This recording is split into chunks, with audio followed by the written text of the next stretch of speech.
A very good morning, children. We are starting with the next chapter, measures of dispersion. Now, concept and definition of dispersion. Now, before starting this chapter, let us understand what are measures of dispersion. Now, in the previous chapters, we have studied about mean, median, and mode, right? So, that is nothing but, mean is nothing but the average, and median is the central positional value, and mode is the value which occurs most number of times, right? Now, what does measures of dispersion tell you? Okay.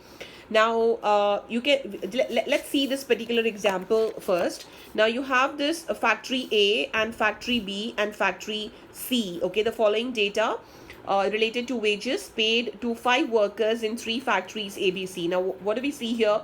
In all the 3 factories, the arithmetic mean and median is the same. Okay, so if you do the mean, it's going to be the same, even the median, that is 400. But in factory A, there is no variation between the average wage and the wages paid to different laborers, since here everything is 400. So okay, the average is going to be the same. In factory B, there is a small variation between average wage and wages paid to the different workers. So here, as you can see, the difference is not much. Okay. But in factory C, there is a large variation in the average wage and the wages paid to different workers. The minimum wage is 50 and the maximum is 750. It shows that mean and median do not provide complete information about the composition and character of a series. So in order to get a comprehensive picture of the series, we should study measures of dispersion as well. Okay, so in order to get a proper picture of the series, you should actually study measures of dispersion. So measures of dispersion actually tells you how these particular series are going to differ from one number to the other number. Okay, that is the reason we study measures of dispersion. Fine. Now, as I told you that you have many topics in this particular chapter, but then most of the topics are deleted. Range, coefficient, all these are deleted, children. So we just straight away go to standard deviation. Fine. So I'll just go straight to standard deviation, which is there in the syllabus. Just a second.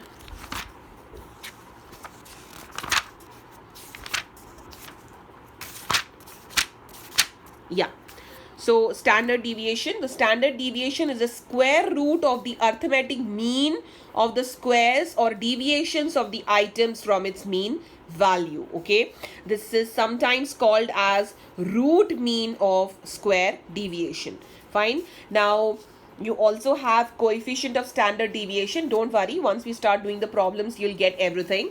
So you also have coefficient of standard deviation, which is standard deviation by mean. Fine. Now let's come to the series, as we always calculate series, calculate a method, three different methods. So first we have calculation of standard deviation, individual series, and standard deviation. So in individual series, you have the direct method, the shortcut method, and the step deviation method. Okay. Now direct method, the formula for standard deviation is, now we represent a standard deviation by this formula, children. Okay, SD, or we write it as SD, or you write this particular formula, and the formula is standard deviation equals to square root of summation x square by n, or square root of summation x minus mean in whole square by n. Either you do this or you do this, it is actually the same. Now here, of course, this particular sigma is standard deviation. Then summation x square equals to sum total of the squares of deviations. Then this is, of course, the mean value. Then x minus mean is when we take the deviations from the mean value, and n is the number of items. Okay. Now let's take the first problem.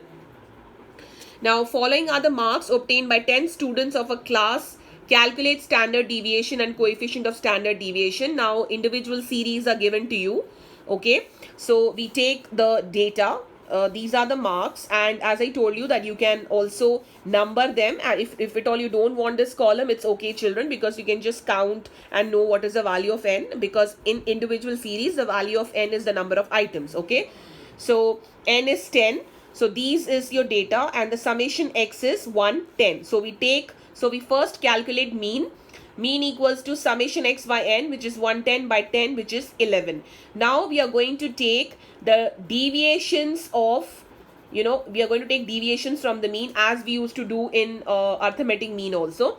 So deviations is x minus x, small x equals to x minus mean. So your mean is 11. So you take 12 minus 11, 8 minus 11, 17 minus 11, 13 minus 11. So you're going to calculate this, okay? And please be careful with your, signs, negative and positive. Okay, the total is not required. I've written here, it's not required to do the summation of this. Then square of deviations you're supposed to do. Once you calculate the deviations, you're supposed to square, do the square of that. So 3 into 3 is 9, 6 into 6 is 36, 2 into 2 is 4, and so on. Then you take the total of the last column, that is summation x square equals to 244. Your formula is standard deviation equals to summation root of summation x square by n. So your total is 244. So you do 244 by 10. First you do the division 24.4 and then you take out the square root. So you get 4.94. Okay. So this is your standard deviation. Coefficient of standard deviation is standard deviation by mean. So your standard deviation is 4.94. Your mean is 11. So 4.94 by 11, you get 0.45. Okay. So this is calculation of standard deviation in individual series direct method. Okay. So I'm going to just send you one particular problem. Take this particular problem and you have other problems also in the textbook. Practice those problems. So I'm taking up only one particular method in this video. Okay. So this is it for this class, children. Thank you.